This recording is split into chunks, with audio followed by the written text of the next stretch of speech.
বন্ধুরা, রানী কালারের গোলাপ আপনাদের সামনে নিয়ে এলাম। গোলাপ গাছটি টবে বসানো যায়, কিন্তু এটা মাটিতে বসানো হয়েছে। গাছটি ডাল ছাঁটারও সময় হয়ে গেছে। এই গাছটি ফুলও ফুটছে এখনো পর্যন্ত, কুঁড়িও আছে। এই গাছটির ফুলের কালার খুবই সুন্দর এবং এই সময় এখনো পর্যন্ত এই যে কুড়ি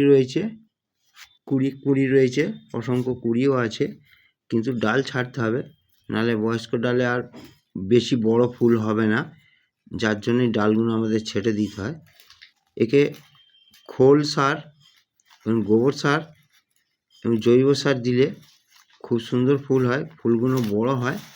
আর ডালটা ছাড়তে হবে এই কারণে, নতুন ডাল গজাবে আর নতুন ডাল থেকে বড় বড় ফুল হবে, খুব সুন্দর সুন্দর।